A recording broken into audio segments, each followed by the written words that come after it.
Namaste. First of all, I would like to introduce myself. My name is Dr. Sarbada Makaju, working as an associate professor in Department of Anatomy. Today, I am here to deal with the MCQ in the anatomy, which was carried out in the CEE exam in the 2077. Let's move on to the first questions. The first question was the boundary of the Calot triangle is, and the option are the first, the common bile duct, cystic artery and hepatic duct. Second was the cystic duct, liver, common bile duct. The third option was the hepatic artery, cystic artery, common bile duct. The fourth option is the cystic duct, cystic artery and common hepatic duct. Before giving the answer, first of all, I would like to tell about the Calot triangle. This is the picture of the Calot triangle. The Calot triangle is also known as a cystohepatic triangle. Let me tell you about the border of the Calot triangle. This is the triangular in shape of the Calot triangle. And you can see here, this is the middle border. In the middle border, there is a present this duct that is present, that is a common hepatic duct. Then after that, just behind or then medially, there is a present this artery that is the common hepatic artery. When you move upwards to the common hepatic duct, there is a present with this area, the artery that is present here, this artery is known as the cystic artery. This organ is known as a gallbladder and this organ is known as a liver.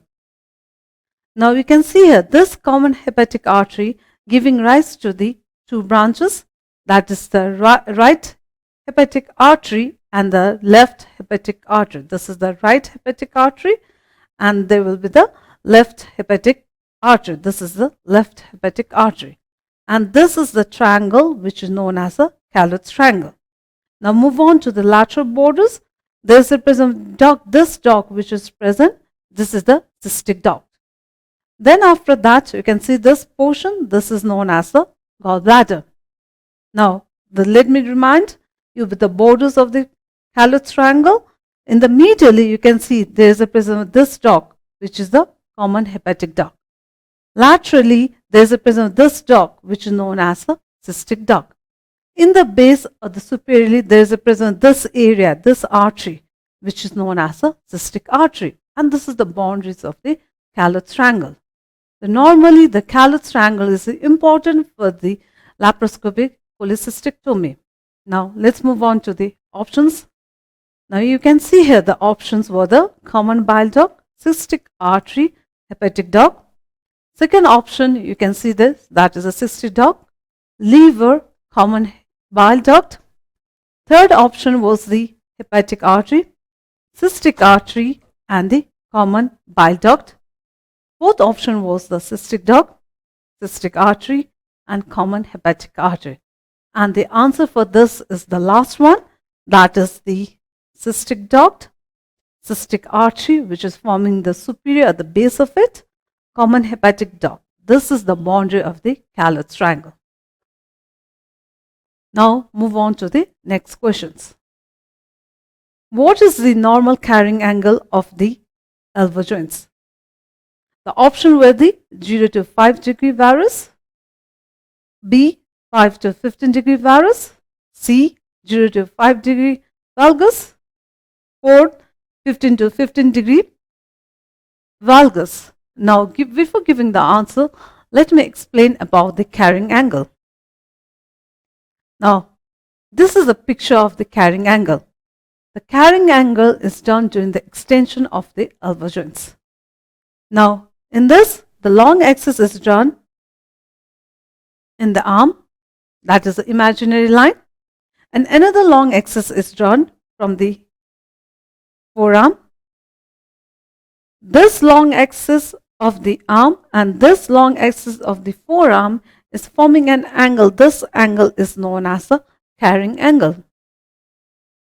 And the carrying angles is carried out between the 10 to 15 degree. Now, The options were this, that is a 0 to 5 degree, 15 to 15 degree, 5 to 15 degree, 0 to 5 degree valgus, and the 15 to 15 degree valgus. And the answer is this, the last one, that is the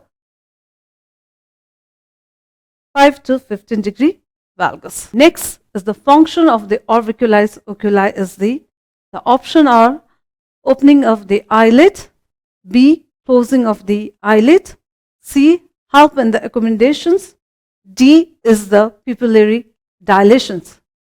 First of all, I would like to tell you the orbicularis oculi is the muscle of the eye. It is present in the eyelid. Now, this is what will be present in anatomically around the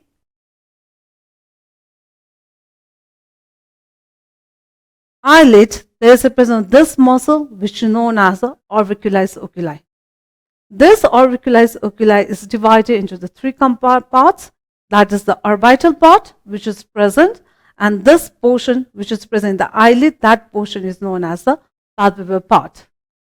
There is one more part that is present towards this area to the lacrynal sac. That portion is known as the lacrynal part. Now this all muscles take origin from this. There is a present the ligament towards the medial side of the eye. That ligaments is known as the medial palpebral ligaments. The orbital part take origin from the medial palpebral ligaments. It also take origin from the frontal process of the maxilla. This is the frontal process of the maxilla. Then after that, it also take origin from this bone which is present here. This bone is known as a frontal bone. Whereas the palpebral part take origin, as I have already told you, it take origin from this ligament which is known as the medial palpebral ligaments, and also the lacrynal glands part, the lacrynal parts take origin from the sac that is present behind, that is known as a lacrynal sac, and also from a bone that is known as a lacrynal bone. Now that is the origins. Now the function of the individual is different. For the orbital part, the function of it closes the eye tightly like this. The tightly closing the eyes is done by the orbital parts of the orbicularis oculi. Whereas the palpebral part, the palpebral help in the blinking the eyes, like this blinking the eyes. That is the function of the palpebral part of the orbicularis oculi. The third one is the lacrynal part. It helps in the dilation of the lacrynal sac. And this is the function of the individual part of the orbicularis oculi. Now, let's move on to the answer. The option was the opening of the eyelid, the closing of the eyelid, help in the accommodations, and the pupillary dilations. And the option and the answer will be the closing of the eyelid. Now, the next question is that you ask the patient to abduct his arm at 90 degrees, and then you ask to extend his flexed elbow. Which muscles are you testing for? The options are biceps brachii, coracobrachialis, triceps brachioradialis. Now, out of this, there is the presence of the extension of his flexed elbow. First, let me tell you the abductions, about the abductions. In the abductions, initial stage to the 15 degree is done by the muscles which is known as the supraspinatus muscles. That is the muscle of the scapula. From the 15 to 90 degree is done by the muscles that is the delta in shape. That muscle is known as a deltoid muscles. Now, that deltoid muscle will help in the movement till the 90 degree. And in this, the 90 degree movement is done. That means the deltoid muscle is used. Then after that, this extensions is done to the flexed elbow. The elbow which is flexed is extended. Now we move on to the muscle that is present here, the option that was given. The biceps brachii that is present. This biceps brachii consists of the two heads, that is the long head and the short head.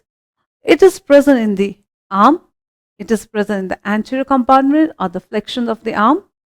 Then after that, in the posterior compartment at the extension of arm, there is a presence of the muscles that is known as the triceps brachii.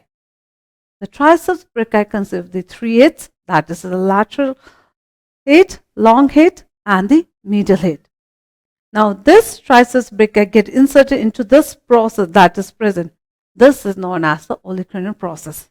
As we all know that the movement of the muscles takes place from the insertion to the origins. The muscle which get inserted anywhere, from there the movement takes place towards the origin. That means the extension of the elbow is done by the muscle that is the triceps brachii. Now the answer for this will be the triceps brachii. Move on to the another questions, that is the sperms get motility at the seminiferous tubules, epididymis, vas deferens, and the female genital tract. These were the options. Now let me talk briefly about the male genital organ. In the male genital organ, the structure that is ovally present, this portion is known as the testis. The testis consists of this septa which is present. This septa is known as the fibrous septa. Now this fibrous septa divide the testis into the different lobules. Within this lobules, there is a coil-like structure which is present. This is known as the seminiferous tubules. Now this seminiferous tubules get straightened, this is known as a straight tube. Now when you go to the mediastinal area in the posterior surface, there is a present this portion which is known as a rete testis. This rete testis will move upwards and there is a present this structure which is known as a epididymis. The epididymis is divided into the three parts. That is, this portion is known as the head, this is the body, and this is the tail. The tail portions will continue upwards and forms this tube-like structure which is known as the ductus deferens or the vas deferens. Now, within the seminiferous tubules, there is a line by the epithelium which is known as the germinal centers or the germinal epithelium. This germinal epithelium will lead to the formation of the spermatozoa. This spermatozoa get released or the formed by the multilayer epithelium that is present which is known as the germinal epithelium.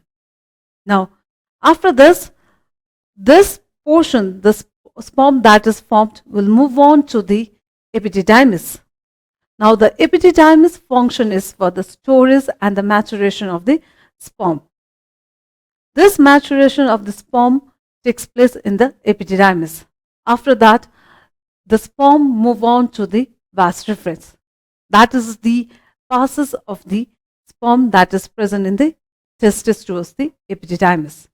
Now, the function of it in this epididymis helps in the motility and also it helps in the maturation of the spermatozoa. That is the function of the epididymis.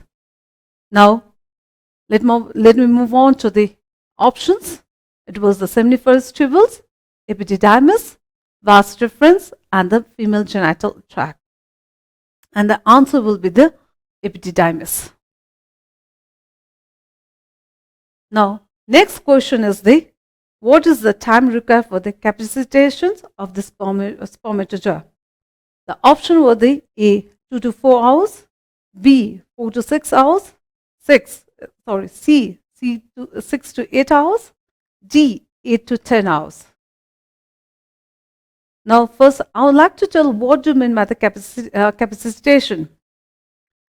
The capacitations and the acrosomal reaction is the conditioning of the sperm, which takes place in the female genital organ. During the capacitation, the glycoprotein coats and the seminal plasma proteins covering the plasma membrane of the sperm in the acrosomal cap get removed. Only the capacitated sperm undergoes the acrosomal reaction and fertilizes the ovum. Now, in this picture, you can see there is a presence of the plasma cells. plasma membranes, and the plasma proteins which is present in the head of the sperm. And within this, after the ejaculation, still there is the presence of this area, that is the epidermal sperm, which get coated with the seminal plasma proteins that masks portion of the membrane molecules. Then after that, when you move to the female genital tract, that is present in the seminal vesicles. Then after that, it moves to the female genital tract. After this structures, the plasma protein which is present around the sperm get removed. When the sperm are exposed to the female genital environment, the seminal plasma which is coating the head of the sperm along with the sum of the molecules are removed, thus exposing the portion of the molecules that can bind to the zona pellucida of the oocytes. What do you mean by the zona pellucida? It is the boundary or the barrier that is present in the oocyte, which is considered the glycoprotein. Now, when this capacitated portion goes to mix and the zona pellucida, which is present in the oocyte, and take with the reaction, that reaction is known as a acrosomal reaction. And this capacitation time takes around 7 hours. So the answer for this will be the 6 to 8 hours. Next question is the pregnant woman is found to be having the oligohydramnios, that means the amniotic fluid is less, and the renal agenesis, that is the absence of the renal system, is suspected in the fetus. The condition has been resulted from the defected part, that is the embryology defect. What is present there? That is the question that is asked. Before giving the answer for this, let me briefly explain about the embryology or the development of the kidneys.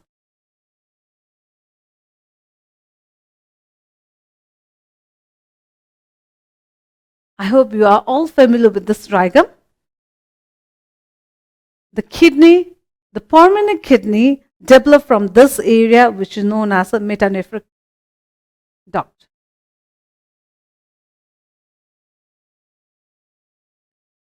Now this portion, the pronephric, the mesonephric, the tube-like structure which is present, this will lead to the formation of the rudimentary kidney. The permanent kidney which is present in our body is developed from this area which is known as a metanephric duct. This metanephric duct will give rise to this bud which is known as a uretic bud. This uretic bud is overlapped by this area which is known as a metanephric blastema. It is known as a metanephric blastema. This metanephric blastema is formed by the proliferation of the cells of the metanephric duct.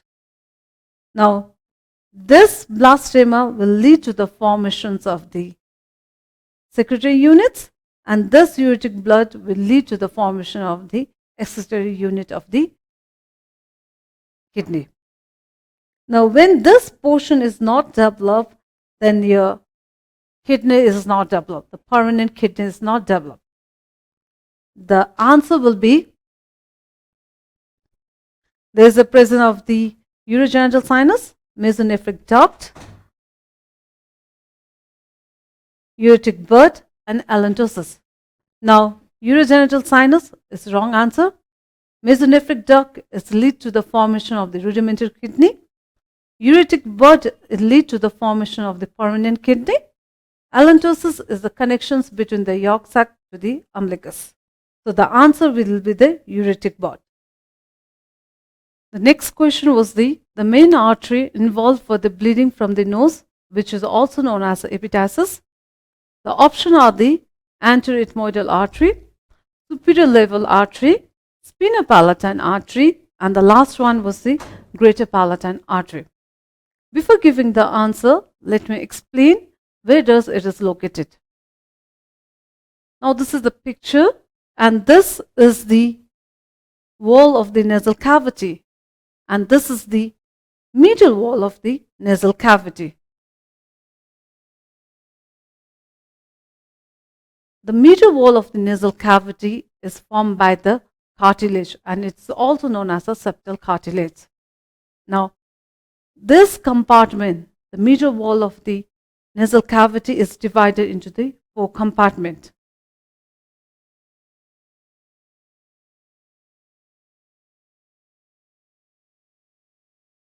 This is known as the anterior superior compartment. This is known as the posterior superior compartment. This is known as the anterior inferior compartment, and this is known as the posterior inferior compartment. And this area is known as the Kesselbach area, where there's the anastomosis of the artery takes place. And this area is located in the area that is the anterior inferior compartment. Within this, there's the anastomosis of the artery takes place. This artery, that is the anterior ethmoidal arteries, which is the branch of the ophthalmic artery. The ophthalmic artery is the branch of the internal carotid artery. Now, this anterior ethmoidal artery, which is present in the anterior superior compartment. Now, this artery, which is present in the posterior superior compartment, this artery is known as the posterior ethmoidal artery. The posterior ethmoidal artery is also the branch of the ophthalmic artery. The ophthalmic artery is the branch of the internal carotid artery. Now, in the anterior inferior compartment, there is the presence of the artery, which is small 2 arteries present, that is coming from the nasal that is coming from the lips. This portion is known as the septal branch of the superior level artery. The superior level artery is the artery that supplies the upper lip. Then after that, from the hard palate it is coming. This artery, which is going from the hard palate, is going to the nasal cavity or the nasal septum. This artery is known as the greater palatine artery. In the anterior inferior, there is a present one large artery that is present, this artery. This artery is known as a sphenopalatine artery. The sphenopalatine artery is the branch of the maxillary artery. And this all artery, the anterior ethmoidal artery, the posterior ethmoidal artery, the sphenopalatine artery, septal artery, the greater palatine artery, get anastomosis with each other here towards this area, that is the anterior inferior compartment, and this anastomosis of this area is known as the Kesselbach area. Now, this Kesselbach area is very prone for the bleeding. That means any injuries to the nose, any pricking or the digging to the nose will lead to the formation of the bleeding from the nose. And the bleeding from the nose is done, normally it is done by the large artery that is present here, the artery that gets damaged. During that injury, the large artery that is present, that is the sphenopalatine artery, where the rest of the artery are the small branches. So, the option was there, anterior ethmoidal artery, superior level artery, that was there, sphenopalatine artery, and the greater palatine artery.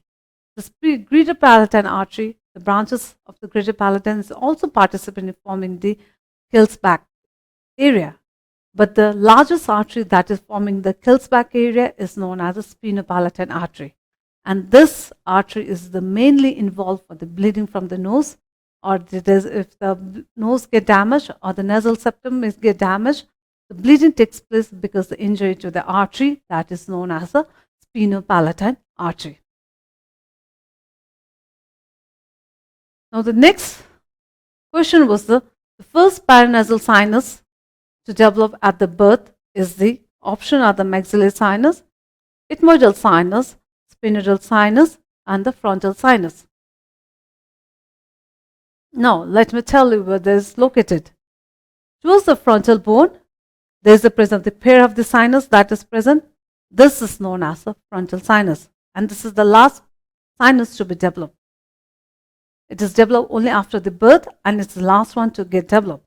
Then after that, towards the nasal cavity, to the lateral wall of the nasal cavity, there is the present sinus. This sinus which is present, that is the ethmoidal sinus. According to the location, the ethmoidal sinus is divided into the three parts, that is the anterior, medial, and the posterior ethmoidal sinus. This is also developed at the time of the birth. Then after that, to the sphenoidal bone, there is the presence of the sinus that is known as the sphenoidal sinus. And one more sinus, that is the largest sinus that is present in the maxilla. This sinus is known as a maxillary sinus, and this is the first sinus to be developed in the brain. Skull. The answer will be the maxillary sinus.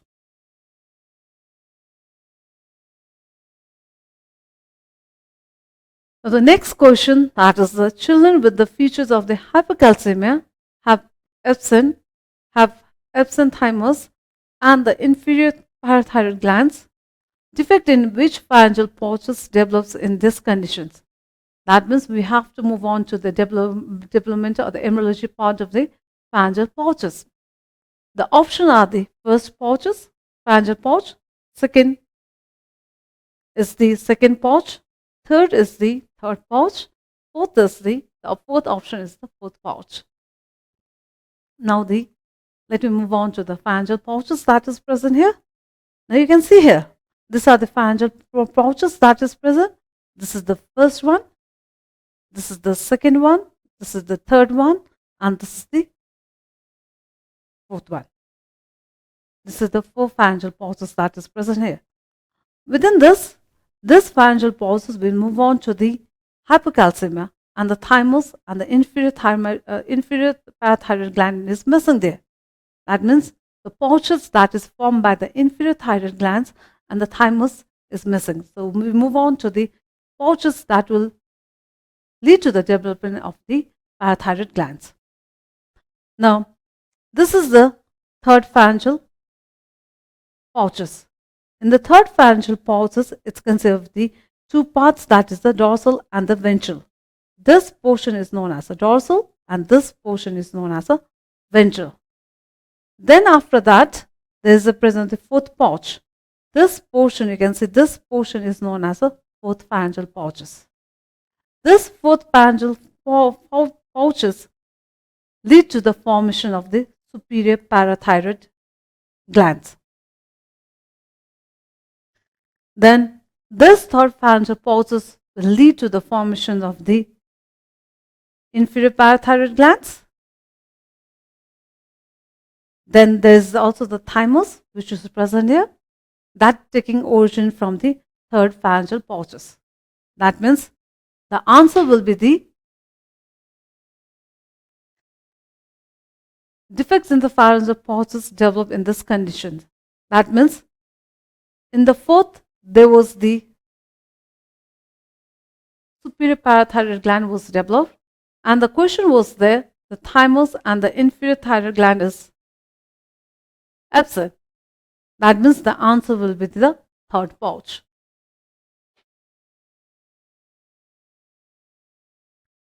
This finishes the recall MCQ of the CEE 2077. Hope you understood what I have explained and hope it will be worth it for you to go through it. Thank you so much.